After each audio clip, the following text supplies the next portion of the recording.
Mến chào các bạn. Hôm nay mình sẽ hướng dẫn các bạn móc một chiếc túi từ sợi macrame 3mm có quai chữ D rất xinh đó các bạn.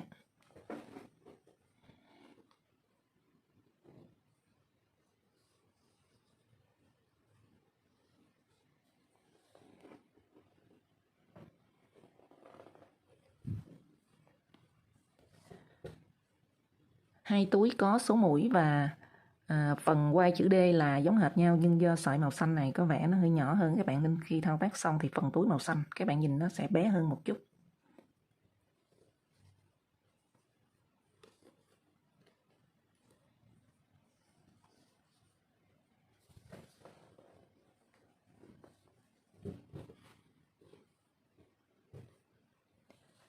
Chiếc túi này các bạn sử dụng một cuộn sợi macrame 500g còn dư nha các bạn.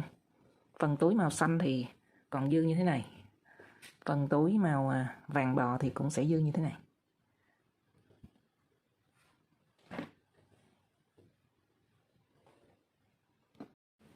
Để móc chiếc túi này thì các bạn cần chuẩn bị một cuộn sợi macrame 3mm 500g nha các bạn. Các bạn sử dụng kim móc 4.5. Và mình cũng chuẩn bị một cặp quai chữ D như thế này các bạn. Cặp quai này có đường kính là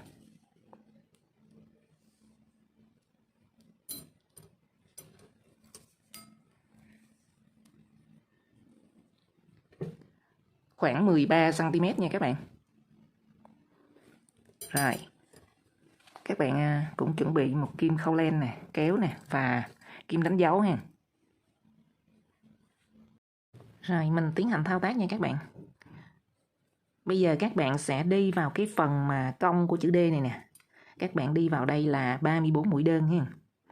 Mình bắt đầu từ bên trái nè. Các bạn sẽ kéo sợi chỉ lên. Rồi các bạn sẽ lên một bính nha. Bắt đầu mình đếm nè. 1 2 3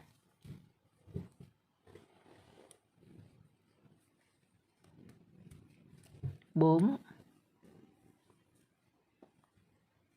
5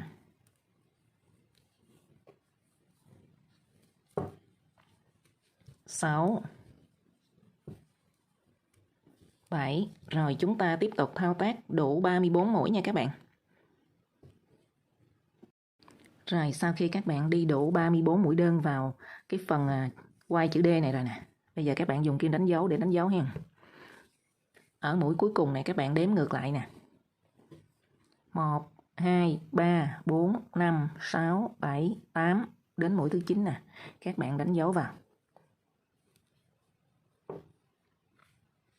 Rồi, các bạn bỏ một mũi, các bạn đánh dấu mũi tiếp theo nè.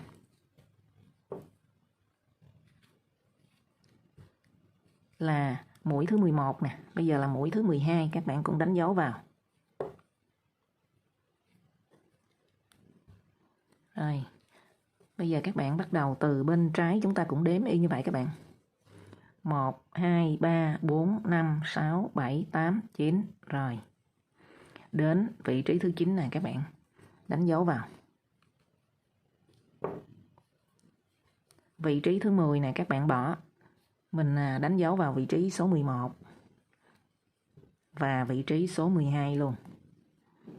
Rồi ở đây có điểm nhấn là hai cái kim đánh dấu màu cam, thì các bạn lưu ý là mình ở vị trí kim đánh dấu màu cam này nè, mình đánh dấu để từ đây đến cuối hàng, từ đây đến cuối cái phần thân túi thì cái kim đánh dấu màu cam này nè nó tịnh tiến đi xuống, thẳng xuống, không tăng.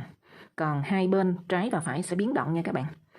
Mình sẽ tăng ở những cái vị trí kim đánh dấu hai bên nè, còn kim đánh dấu màu cam thì các bạn giữ nguyên. Chúng ta đánh dấu để biết được cái khoảng ở giữa này là cố định nè, còn hai bên là biến động. Ở những vị trí kim đánh dấu này là các bạn tăng, chúng ta đi mũi V nè. Rồi bây giờ mình thao tác nha các bạn. Đây, đến cuối hàng như thế này. Các bạn lên một bính. Rồi, ở mũi này các bạn bỏ nha. Chúng ta đi mũi tiếp theo nè. Mình đi mũi đơn, nhưng các bạn chỉ đâm kim vào một sợi. Hàng thứ hai chúng ta bắt đầu, các bạn sẽ đi 7 mũi đơn. 1 2 3 4 5 6 7. Rồi. Đến phần kim đánh dấu, các bạn gỡ ra. Mình đi mũi V ở vị trí kim đánh dấu này, có nghĩa là 2 mũi đơn chung chân. Mũi đơn thứ nhất, mũi đơn thứ hai. Rồi, mũi tiếp theo là các bạn đi mỗi mũi một chân nè. Rồi bắt đầu mới tới phần kim đánh dấu nữa, các bạn gỡ ra. Mình sẽ đi mũi V nữa, 2 mũi đơn chung chân. Mũi đơn thứ nhất, mũi đơn thứ hai. Rồi, đến kim đánh dấu màu cam nè các bạn, mình gỡ ra. Mình đi mũi đơn, mỗi mũi một chân. Rồi các bạn đánh dấu trở lại. Cái phần màu cam là không bao giờ các bạn đi mũi V nha. Các bạn đi mũi đơn bình thường, nhưng mình mặc định ở kim đánh dấu màu cam hai bên như thế này nè, để khi mình đi cái khoảng giữa 12 mũi ở giữa này các bạn, cố định không thay đổi hen. Nó chỉ biến động hai bên như thế này thôi. Rồi bây giờ các bạn đi 12 mũi đơn nè. Mũi đơn thứ nhất chúng ta vừa đánh dấu trở lại. Mũi đơn thứ hai, mũi đơn thứ ba, mũi đơn thứ tư, mũi đơn thứ năm, mũi đơn thứ sáu, mũi đơn thứ bảy, mũi đơn thứ 8, mũi đơn thứ 9, mũi đơn thứ 10, mũi đơn thứ 11. Rồi ngay vị trí kim đánh dấu màu cam này các bạn là mũi đơn thứ 12. Các bạn gỡ ra, mình đi một mũi đơn, sau đó các bạn đánh dấu trở lại. Rồi khoảng giữa này lúc nào mình cũng cố định 12 mũi đơn nha các bạn. Bắt đầu tới kim đánh dấu tiếp theo nè, các bạn đi mũi V. 1 mũi đơn, 2 mũi đơn chung chân. Rồi tiếp theo mũi kế tiếp là các bạn đi mỗi mũi một chân nè. Rồi còn kim đánh dấu tiếp theo nữa thì các bạn sẽ đi mũi V nữa. 1 mũi đơn thứ hai chung chân. Rồi còn lại các bạn sẽ đi 7 mũi đơn. Các bạn đi 6 mũi, sau đó chúng ta sẽ đi 2 mũi đơn chụm đầu, là mình giảm một mũi. Ở đầu hàng các bạn cũng đã bỏ một mũi rồi, thì cuối hàng chúng ta cũng bỏ một mũi hàng. Bây giờ các bạn đi mũi thứ nhất nè, mũi thứ hai, mũi thứ ba, mũi đơn thứ tư, mũi đơn thứ năm, mũi đơn thứ 6. Rồi còn 2 mũi đơn này các bạn sẽ đi 2 mũi đơn chụm đầu, là mình giảm một mũi nha các bạn. Một mũi nè, các bạn quấn chỉ kéo lên thôi, chờ đó. Rồi các bạn lại đâm kim mũi tiếp theo, quấn chỉ kéo lên. Trên kim có 3 sợi, các bạn quấn chỉ kéo hết qua. Rồi mình lên một bính, các bạn sẽ xoay lại.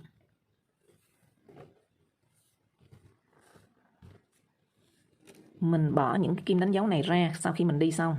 Đến hàng cần tăng thì mình đánh dấu trở lại. Còn hiện tại bắt đầu mình sẽ đi hàng thứ ba, chúng ta không tăng, có bao nhiêu mũi thì mình đi bấy nhiêu. Nhưng hàng thứ ba này các bạn sẽ đâm kim qua 2 sợi nha.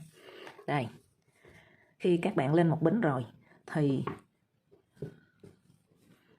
mũi này các bạn bỏ nè, mình đi mũi tiếp theo. Đây, các bạn đâm kim qua như thế này. Ở hàng thứ ba thì các bạn không tăng, có bao nhiêu mũi thì mình đi bấy nhiêu nha các bạn. Rồi chúng ta đâm kim qua 2 sợi như thế này.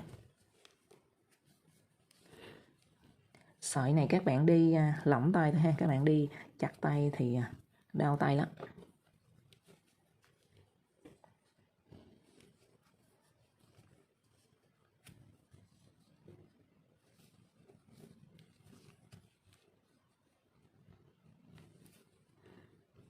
Đây.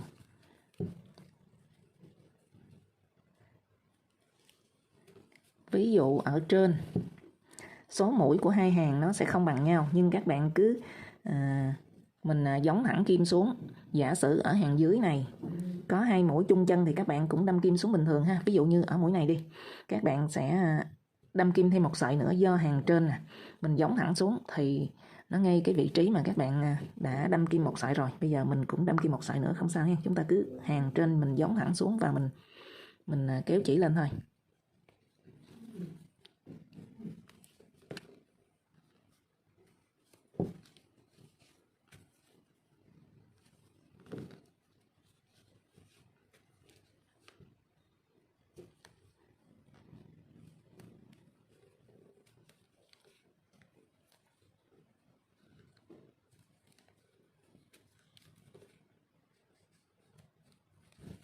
Rồi đến phần kim đánh dấu thì các bạn gỡ ra.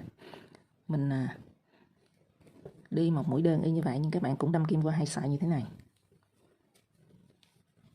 Rồi các bạn nhớ đánh dấu trở lại nha. Và tương tự như vậy thì mình đi đến cuối hàng đi, chúng ta gặp nhau nha các bạn. Đến cuối hàng thì mình cũng đi 2 mũi chụm đầu, là mình giảm một mũi, do ở đầu hàng mình đã giảm một mũi rồi thì cuối hàng mình cũng giảm một mũi. Mình sẽ đi 2 mũi chụm đầu ở cuối hàng. Rồi các bạn đi đến cuối hàng chúng ta gặp nhau ha.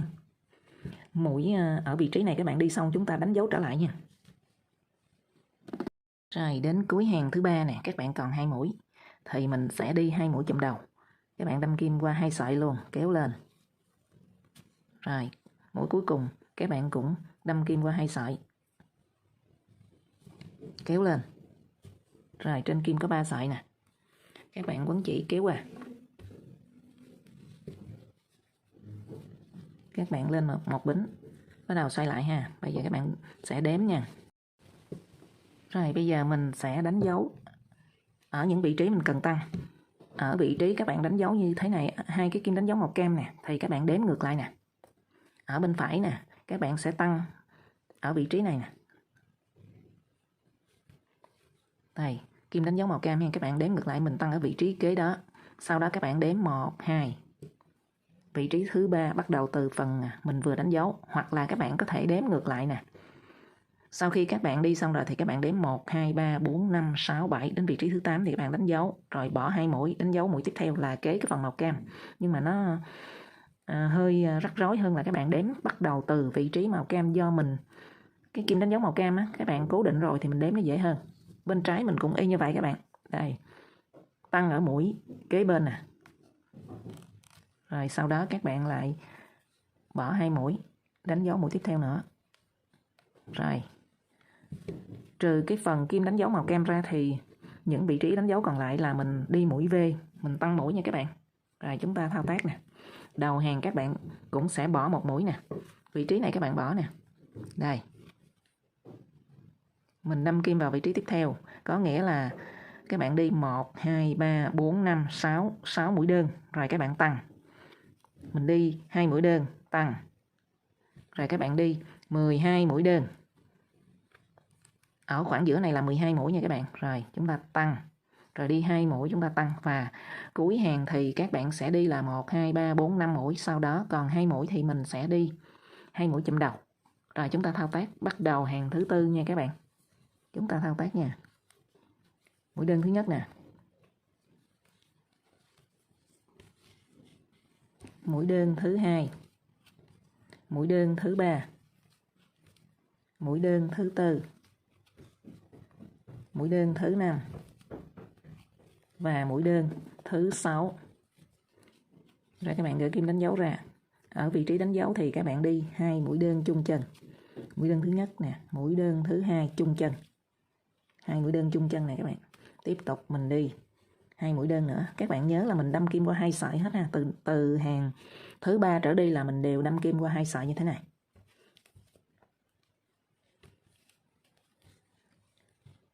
Một mũi đơn, 2 mũi đơn, rồi tới kim đánh dấu các bạn gỡ ra.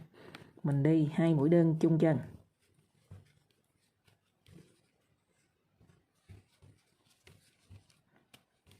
Đến phần kim đánh dấu màu cam mình gỡ ra. Các bạn đi 1 mũi đơn, sau đó đánh dấu trở lại.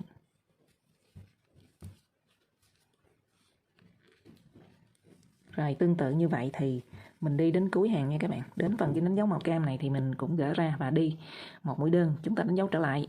Sau đó ở những vị trí mình đánh dấu là các bạn đi mũi V. Đến cuối hàng mình cũng đi 2 mũi chụm đầu. Rồi, bây giờ chúng ta cùng thao tác đến cuối hàng thứ tư chúng ta gặp nhau ha. Rồi, đến cuối hàng thứ tư thì các bạn nhớ là đi 2 mũi chụm đầu. Rồi các bạn lên một bính, mình xoay lại mình lên hàng thứ 5. Ở hàng thứ 5 thì các bạn sẽ không tăng, chúng ta có bao nhiêu mũi thì mình đi bấy nhiêu. Rồi các bạn sẽ xoay lại nè. Các bạn sẽ bỏ mũi đầu tiên, các bạn đi mũi tiếp theo nè, chúng ta cũng đâm kim qua 2 sợi như thế này. Rồi chúng ta cùng thao tác nha các bạn. Đến cuối hàng mình cũng đi 2 mũi chụm đầu tiếp.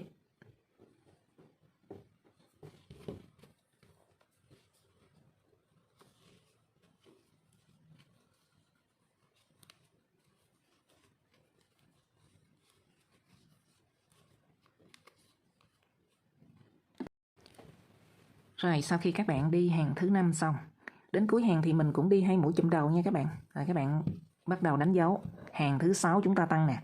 Nếu các bạn cố định ở 2 cái kim đánh dấu màu cam này, các bạn đếm ngược lại thì chúng ta đếm như thế này. Đây, ngay vị trí kim đánh dấu màu cam nè. Các bạn đánh dấu ở vị trí này là tăng nè. Vị trí kế đó là tăng nè. Sau đó các bạn sẽ đếm là 1, 2, 3. Rồi đến vị trí thứ tư nè. Bắt đầu từ kim đánh dấu các bạn đánh đó.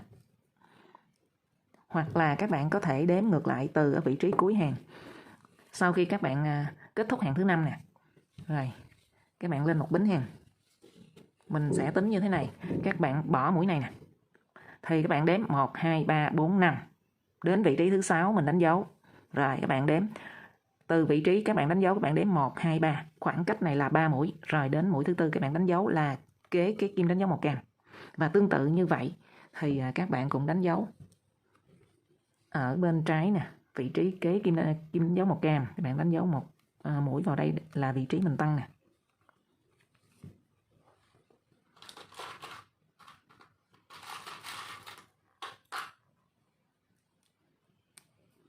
Rồi, các bạn đếm 1, 2, 3, đánh dấu tiếp theo. Thì còn lại là 1, 2, 3, 4 và 2 mũi các bạn đi chụm đầu là thành 5. Hai bên đây các bạn, chúng ta đi 5 mũi nè. Rồi, bây giờ mình thao tác nha. Mình đang bắt đầu vào vòng 6. Ở đầu hàng các bạn đi đến kim đánh dấu là 5 mũi đơn. Mũi đơn thứ nhất. Mũi đơn thứ hai. Mũi đơn thứ ba. Mũi đơn thứ tư. Mũi đơn thứ 5. Rồi gỡ kim đánh dấu ra. Các bạn đi mũi V tức là 2 mũi đơn chung chân. Mũi thứ nhất. Mũi thứ hai. Mình đang ở hàng thứ 6 nha các bạn. Rồi. Bây giờ các bạn đi 3 mũi đơn nè. Mỗi mũi một chân nè, 1 nè. 2 nè. Và 3. Đến kim đánh dấu các bạn gỡ ra. Mình đi mũi V nè. Mũi đơn thứ nhất, mũi đơn thứ hai chung chân. Rồi đến kim đánh dấu màu cam thì các bạn gỡ ra. Mình đi một mũi, sau đó chúng ta đánh dấu trở lại.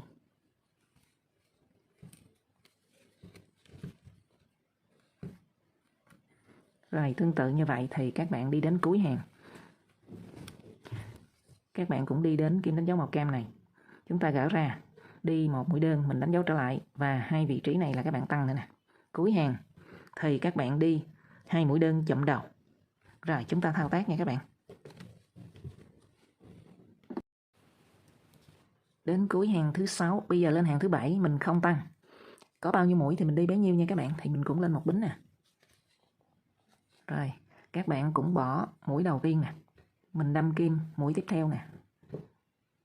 Rồi, các bạn sẽ đi hai bên đây nè, trái và phải. Thì sau khi các bạn bỏ một mũi thì các bạn đi là 1, 2, 3, 4, 5, 6, 7, 8, 9, 10, 11. Hai bên đây là mỗi bên 11 mũi và ở giữa 12 mũi. Như vậy là các bạn đi vòng thứ 7 không tăng. Chúng ta đi 34 mũi tổng cộng ha. Rồi mình thao tác nha các bạn.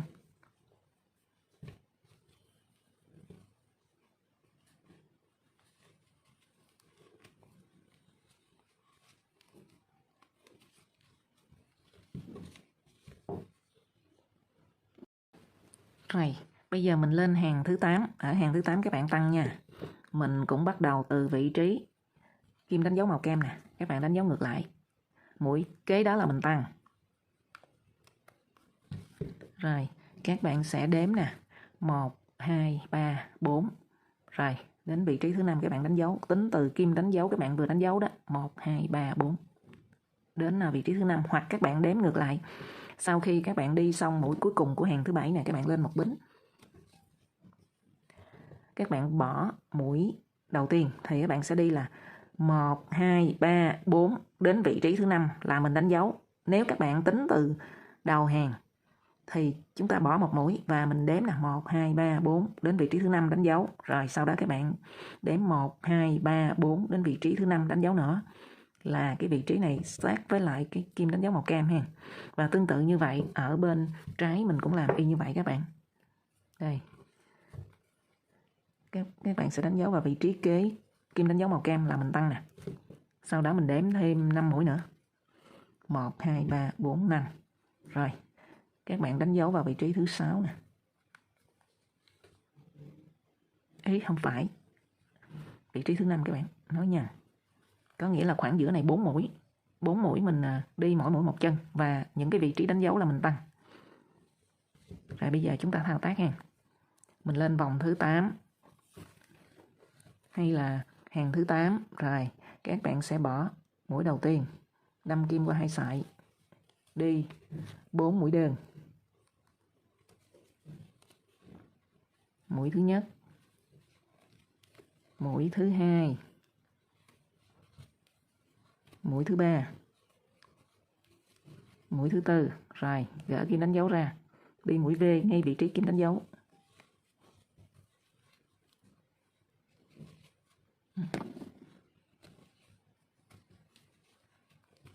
Rồi sau đó các bạn sẽ đi 4 mũi đơn. 1 nè. 2. 3. 4. Rồi đến vị trí kim đánh dấu các bạn gỡ ra, mình đi mũi V nè.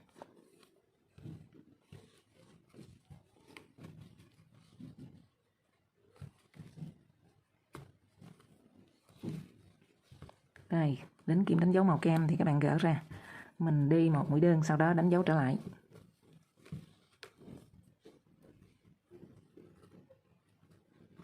Rồi tương tự như vậy thì mình đi đến cuối hàng các bạn. Ở những cái trừ ở vị trí kim đánh dấu màu cam là mình không có tăng thôi, còn lại hai vị trí còn lại nè. Là các bạn đi mũi V ha, và cuối hàng mình đi 2 mũi chụm đầu. Như vậy thì các bạn đi hai bên hông nè. Bắt đầu đầu hàng và cuối hàng thì các bạn đi 4 mũi. Hai bên đây nè các bạn, đi 4 mũi. Và khoảng giữa này thì cố định nè, 12 mũi ở giữa lúc nào cũng cố định nha các bạn. Mình biến động hai bên đây. Rồi tương tự như vậy thì chúng ta đi đến cuối hàng chúng ta gặp nhau nha các bạn. Rồi đến cuối hàng thứ 8, bây giờ mình lên hàng thứ 9. Hàng thứ 9 thì mình không tăng nha các bạn. Đầu hàng mình cũng bỏ một mũi nè. Các bạn lên một bính. Rồi mình bỏ mũi này nè. Bắt đầu các bạn đi mũi tiếp theo. Thì hàng thứ 9 này các bạn cũng đi 34 mũi. Từ đầu hàng đến cuối hàng các bạn đi 34 mũi. Mũi cuối cùng mình cũng đi 2 mũi chụm đầu ha. Bây giờ chúng ta thao tác nha các bạn.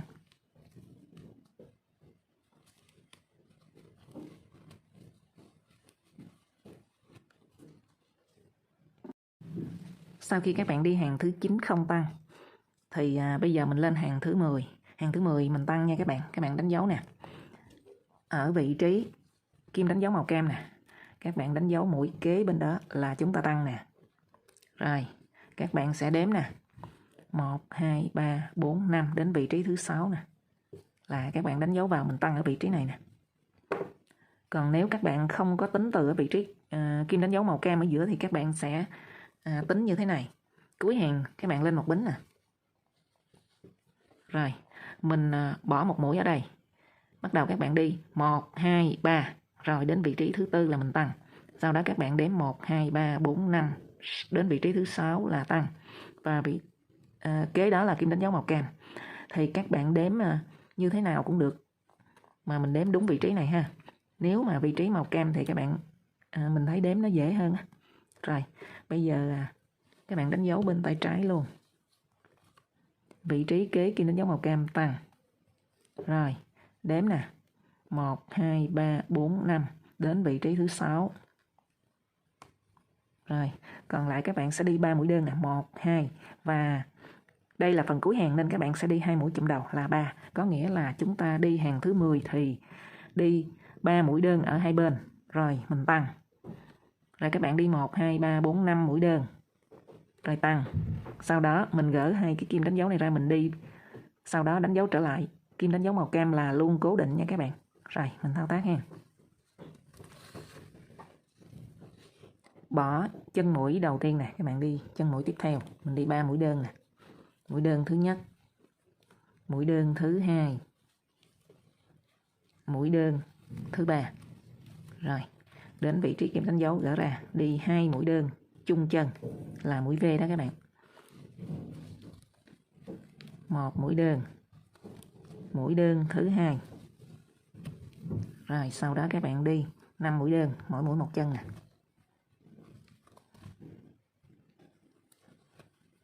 1, 2, 3,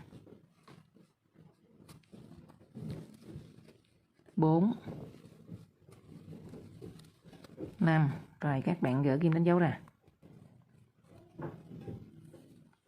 Đi ngay vị trí kim đánh dấu, các bạn sẽ đi mũi V, 2 mũi đơn chung chân.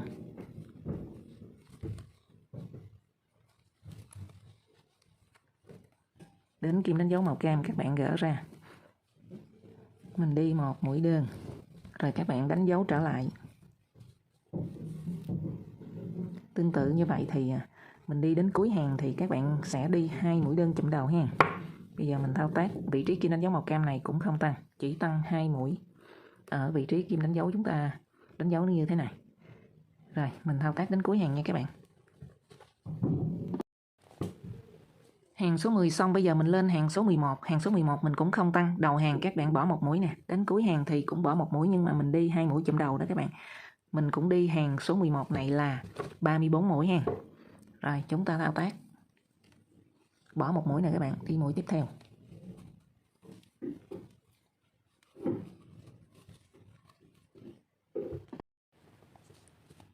Rồi sau khi các bạn đi hàng số 11 không tăng, bây giờ mình lên hàng số 12. Hàng số 12 các bạn sẽ tăng ha. Chúng ta đếm bắt đầu từ vị trí kim đánh dấu màu cam nè. Mũi kế đó là các bạn tăng nè. Rồi các bạn đếm tiếp 1, 2, 3, 4, 5, 6 đến vị trí thứ 7 thì các bạn sẽ đánh dấu vào. Hoặc là các bạn có thể tính như thế này, đến cuối hàng nè, các bạn lên một bính. Các bạn lên một bính. Rồi, bây giờ mình sẽ bỏ mũi này nè. Mũi này là mình bỏ ha. Các bạn đi 2 mũi đơn. Rồi, chúng ta đánh dấu. Sau đó các bạn đếm 1, 2, 3, 4, 5, 6. Có nghĩa là khoảng giữa này nè là 6 mũi. Rồi đến mũi thứ 7 các bạn đánh dấu là cái vị trí tiếp giáp với lại kim đánh dấu màu cam. Tương tự như vậy thì chúng ta cũng đánh dấu bên trái nè các bạn. Vị trí kế kim đánh dấu màu cam nè. Các bạn sẽ tăng. Mình đi mũi V ở vị trí này. Rồi các bạn đếm 1, 2, 3, 4, 5, 6 đến vị trí thứ 7. Tăng ở vị trí này. Rồi còn lại là cuối hàng thì các bạn đi 1 mũi và 1 mũi các bạn chụm đầu là thành 2 mũi ha. Có nghĩa là hai bên hông này, mỗi bên 2 mũi. Còn khoảng giữa này mình biến động nè. 12 mũi ở giữa này cố định. Rồi chúng ta thao tác này các bạn. Bỏ mũi đầu tiên, các bạn đi mũi tiếp theo. Chỉ này nó bị lỗi nè các bạn, mình bỏ đoạn này đi.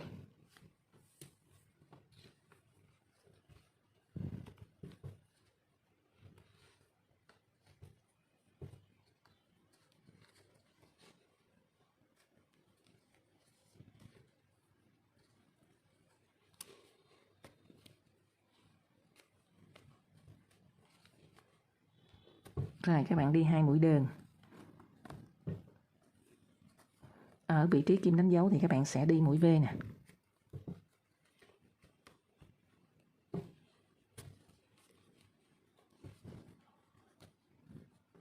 Một mũi rồi. Mũi thứ hai. Rồi sau đó các bạn sẽ đi là 6 mũi đơn.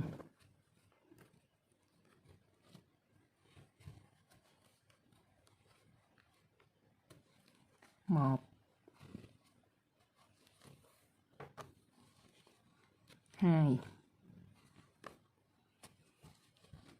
3,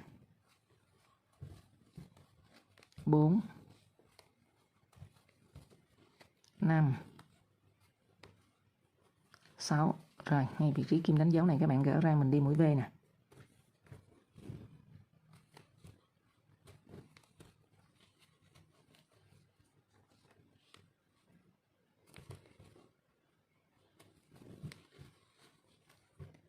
Đến vị trí kim đánh dấu màu cam các bạn gỡ ra. Mình đi một mũi sau đó đánh dấu trở lại.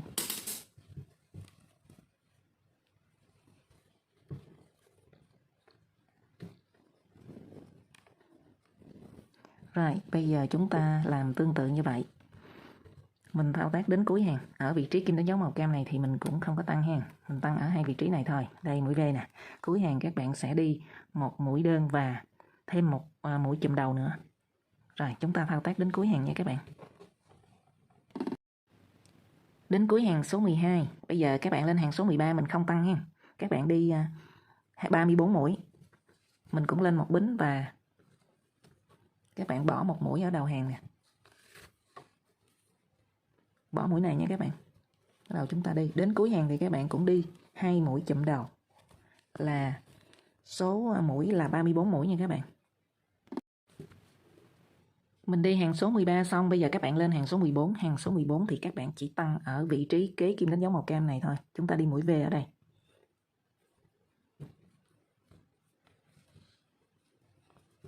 Đầu hàng các bạn cũng bỏ một mũi. Cuối hàng thì các bạn đi 2 mũi chùm đầu là mình cũng bỏ một mũi đó các bạn. Rồi chúng ta thao tác ha. Bây giờ mình lên hàng số 14. Các bạn lên một bính.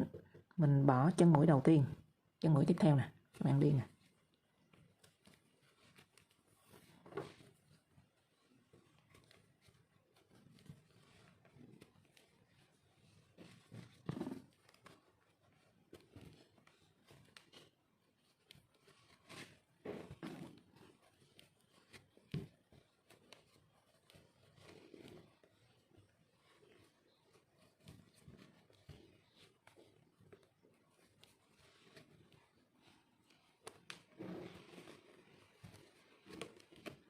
Rồi đến vị trí kim đánh dấu, các bạn gỡ ra.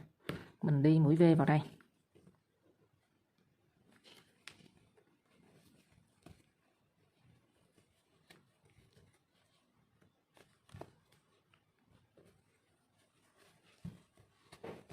Rồi đến kim đánh dấu màu cam thì các bạn gỡ ra, mình đi một mũi sau đó mình đánh dấu trở lại.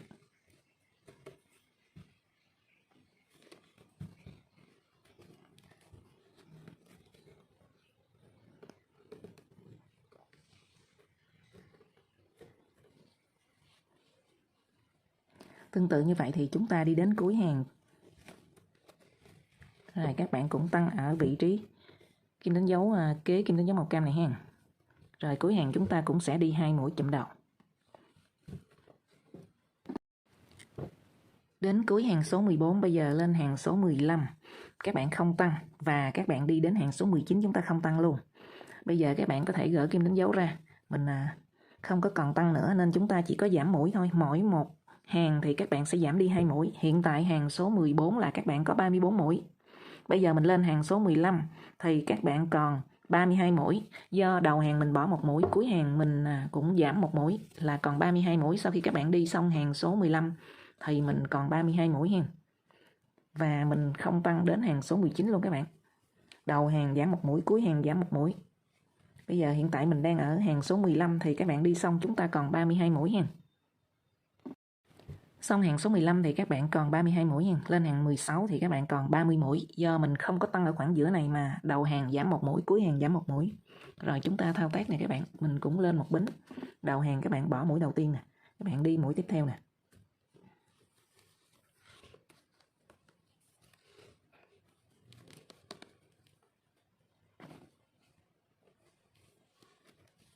Mình đang ở hàng số 16 nha các bạn. Hàng số 16 thì mình chỉ còn, sau khi đi xong thì các bạn chỉ còn 30 mũi thôi ha, 30 mũi đơn. Sau khi xong hàng số 16, bây giờ mình lên hàng số 17. Hàng số 17 thì các bạn cũng bỏ ở đầu hàng một mũi và cuối hàng một mũi. Thì sau khi đi hàng số 17 xong các bạn còn 28 mũi nha. Rồi chúng ta thao tác. Các bạn lên một bính. Rồi mình bỏ một chân mũi này, các bạn đi chân mũi tiếp theo.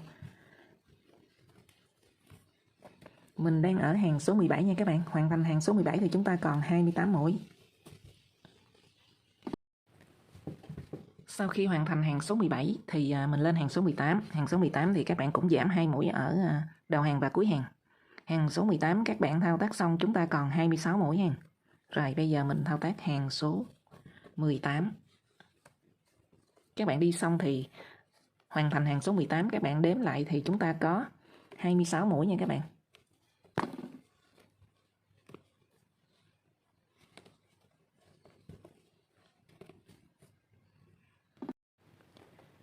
Hàng số 18 xong, bây giờ mình lên hàng số 19 là hàng cuối cùng để chúng ta đi cái phần mũi này nè các bạn.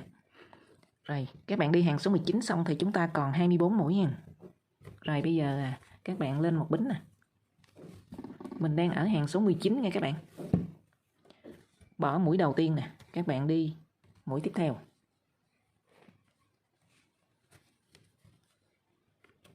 Rồi các bạn đi đến cuối hàng thì mình cũng đi 2 mũi chùm đầu và chúng ta thao tác xong hàng số 19, mình còn 24 mũi. Khi các bạn đi hàng số 19 xong thì chúng ta cắt chỉ luôn ha.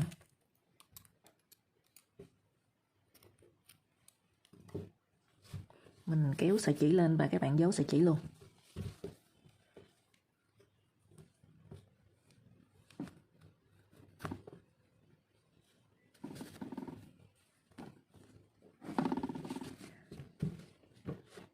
Rồi, bây giờ các bạn sẽ thấy hai mặt nè. Cái mặt này nó không có phẳng thì mình xoay cái mặt này ra. Các bạn để cái mặt này ra bên ngoài ha. Nó phẳng nè. Các bạn đếm 1, 2, 3, 4, 5, 6, 7, 8, 9, 10. Các bạn thấy có 10 cái sợi bắt ngang như thế này nè. Rồi, bây giờ là mình sẽ đi cái phần viền các bạn. Các bạn đếm như thế này nè. 1, 2, 3, 4, 5. Từ cái mũi đầu tiên các bạn đếm vào 5 mũi. Rồi, các bạn giống thẳng ra cái đường rãnh này nè. Đây. Thì các bạn đánh dấu vào đây. Rồi, bên phải mình cũng làm y như vậy các bạn. Bên tay phải mình cũng đếm y như vậy. Đây. 1, 2, 3, 4, 5. Ngay cái rãnh này các bạn kéo thẳng ra nè. Đây. Rồi mình đi đường viền bắt đầu từ vị trí kim đánh dấu. Mình sẽ đi như thế này các bạn. Đây một mũi nè. 1 nè, 2 nè, 3, 4, 5, 6, 7, 8, 9, 10, 11, 12, 13, 14 và 15. Ngay vị trí này là 15 mũi. Các bạn đi bên hông bên tay trái là các bạn đi 15 mũi, bên tay phải 15 mũi và khoảng giữa này là 24 mũi. Như vậy các bạn đi đường viền xung quanh túi là các bạn đi 54 mũi. Mà chúng ta sẽ đi là hai bên đây là mình đi đầu tiên là 2 mũi đơn, sau đó đến mũi nửa kép, rồi còn lại là các bạn đi 48 mũi kép đơn. Rồi chúng ta thao tác nè.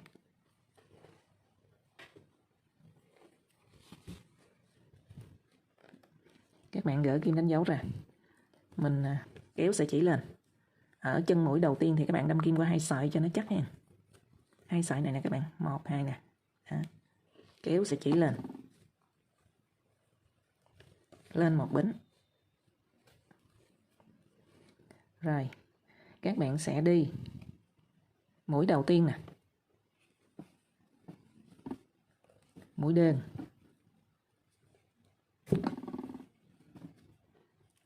Mũi tiếp theo cũng là mũi đơn các bạn.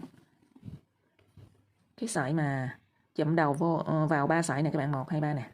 Có cái sợi bắt ngang nè. Các bạn đi vào đây. Mũi thứ hai là mũi đơn luôn.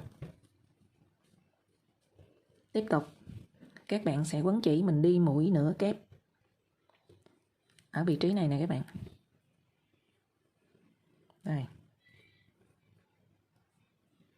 Rồi bắt đầu qua 3 mũi, 3 cái sợi nằm chung nè. Các bạn giảm mũi ở cuối hàng đó là mình sẽ đi vào đây nè. Rồi đi vào đây. Rồi đi vào đây. Các bạn đi bên hông này nè, các bạn đếm đủ 15 mũi, tổng cộng là trong đó 2 mũi đơn, 1 mũi nửa kép, còn lại là 12 mũi kép đơn. Rồi, mình đã đi được 2 mũi đơn rồi. Bây giờ tới mũi nửa kép. Các bạn quấn chỉ lên nè. Trên kim có 3 sợi thì mình kéo chỉ hết qua luôn. Tiếp tục, các bạn bắt đầu đi mũi kép đơn.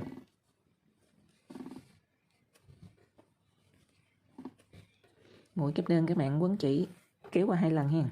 Rồi, mũi kép đơn thứ nhất rồi, tới mũi kép đơn thứ hai nè.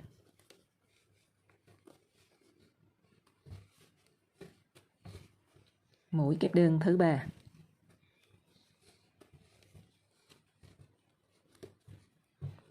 Mũi kép đơn thứ 4.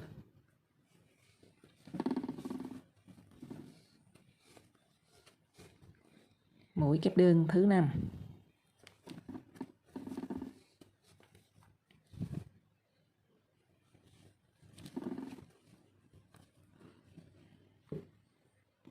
Rồi, các bạn đi tổng cộng là 12 mũi kép đơn, 1 mũi nửa kép và 2 mũi đơn. Như vậy bên phải của hông túi là các bạn đi 15 mũi rồi ha. Bây giờ chúng ta đi 24 mũi ở phần đáy nè. Và bên hông bên tay trái, bên tay phải các bạn thì chúng ta cũng đi 15 mũi y như vậy, đối xứng với lại cái mũi chúng ta vừa đi nè. Cuối hàng thì các bạn cũng đi là 1 mũi nửa kép, 2 mũi đơn. Rồi, bây giờ mình thao tác nha các bạn. Rồi, khi các bạn đi một hàng đường viền xung quanh của đáy túi và hông túi này, mình cắt chỉ nha các bạn. Chúng ta đi nhớ đảm bảo là từ ở bên hông túi và xuống đáy túi thì các bạn có 54 mũi nha. Hai bên đây mỗi một bên là 2 mũi đơn. Rồi, mỗi một bên là 1 mũi nửa kép, còn lại là các bạn đi mũi kép đơn. Tổng số mũi kép đơn là 48 mũi. Rồi, bây giờ chúng ta làm thêm một mảnh giống hệt như vậy nữa nha các bạn. Mình thao tác thêm một mảnh giống hệt như vậy nữa. Rồi, các bạn thao tác được 2 mảnh rồi, bây giờ mình sẽ khâu lại nha các bạn. Các bạn dùng kim khâu len nè, mình khâu lại.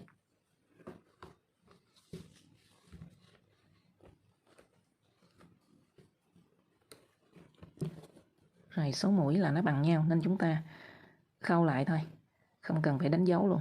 Các bạn lấy một sợi ở mảnh dưới và một sợi ở mảnh trên đó, là các bạn kết lại.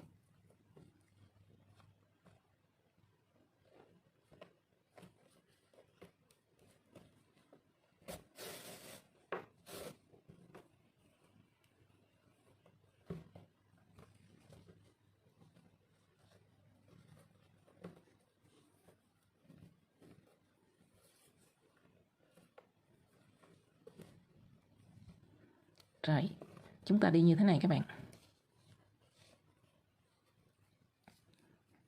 Một sợi của mảnh dưới nè, một sợi mảnh trên, kéo chỉ qua. Tương tự như vậy.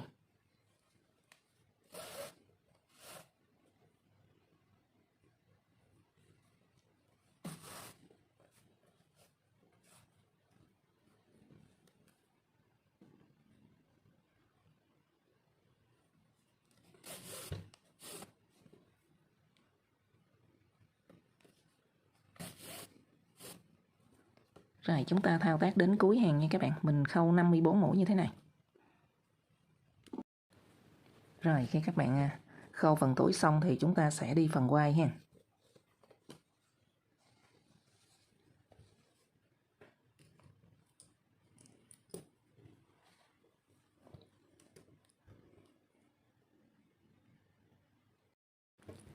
Rồi, bây giờ mình đi phần quai nha các bạn. Các bạn lòn kim vào phần khoen này nè, các bạn kéo sợi chỉ lên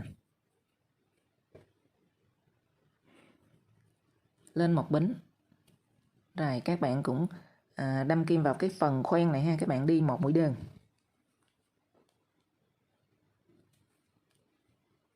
Sau đó các bạn xoay ngang lại, các bạn thấy có một cái sợi vắt ngang nè, mình đâm kim vào sợi vắt ngang. Một sợi đó các bạn kéo chỉ qua.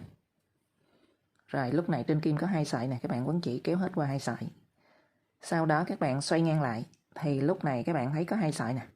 Mình đâm kim qua 2 sợi này. Rồi các bạn quấn chỉ kéo qua 2 sợi đó. Lúc này trên kim có 2 sợi thì các bạn quấn chỉ kéo qua 2 sợi. Tiếp tục các bạn xoay ngang. Có 2 sợi bắt ngang này, các bạn đâm kim qua 2 sợi bắt ngang này, quấn chỉ kéo qua. Rồi lúc này trên kim có 2 sợi, các bạn quấn chỉ kéo hết qua 2 sợi. Và mình thao tác y như vậy các bạn. Các bạn đâm kim qua 2 sợi, kéo chỉ qua 2 sợi đó. Rồi trên kim có 2 sợi thì mình kéo qua 2 sợi, tiếp tục xoay ngang. Và các bạn thao tác như vậy. Một sợi có độ dài khoảng 1 mét nha các bạn. Phần quai này các bạn làm khoảng 1 mét để chúng ta đeo vai.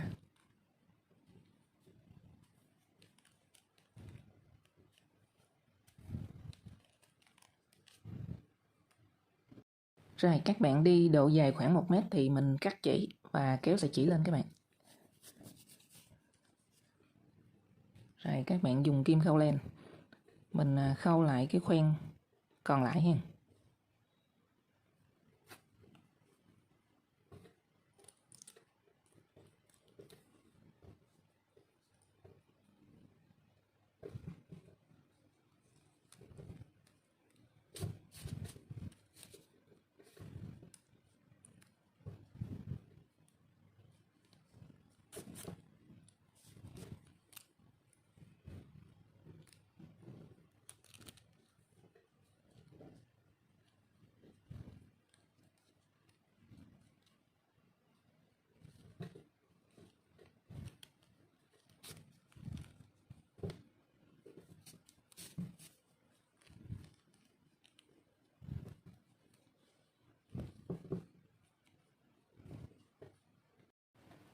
Sau khi các bạn làm phần quai xong thì mình sẽ làm cái phần trang trí nha các bạn. Các bạn làm giống cái phần túi màu xanh á. Đây.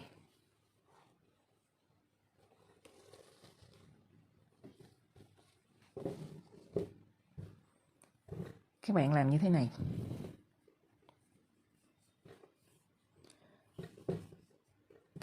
Các bạn sắp đôi cái phần dây có độ dài khoảng 30 cm nha. Mình sắp lại khoảng mình đếm khoảng 12 sợi như thế này các bạn, 1 2 3 nè.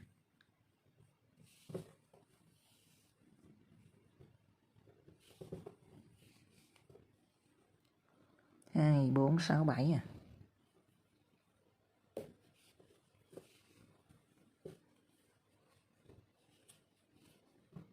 2 4 6 8 10 12 rồi. Các bạn cắt chỉ nha.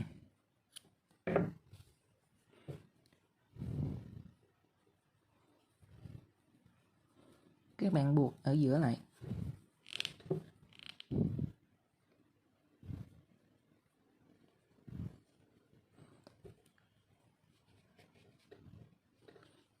Sau đó các bạn gấp lại như thế này và mình buộc cái phần đầu lại như thế này.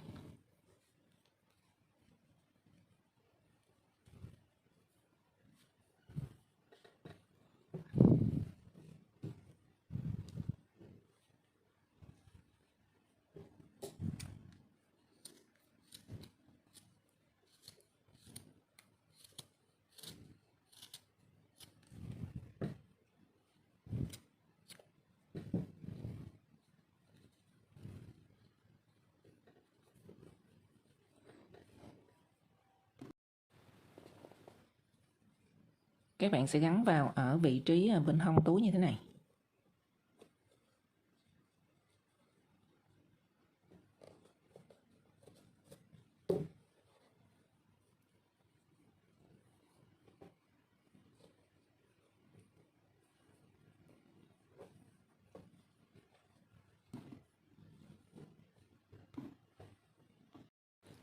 Các bạn nhớ đốt cái phần đuôi của nó để cho nó không có bị tưa ra ha. Mình đốt nhẹ.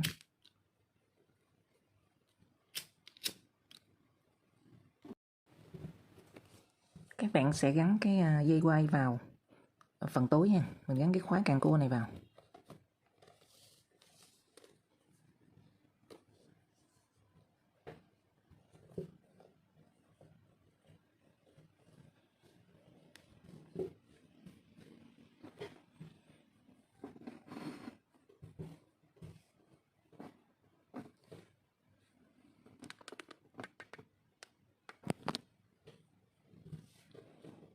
Xong rồi nha các bạn. Mình vừa hướng dẫn xong phần móc chiếc túi bằng sợi macrame 3mm. Form túi rất là đẹp nha các bạn. Rất đứng dáng.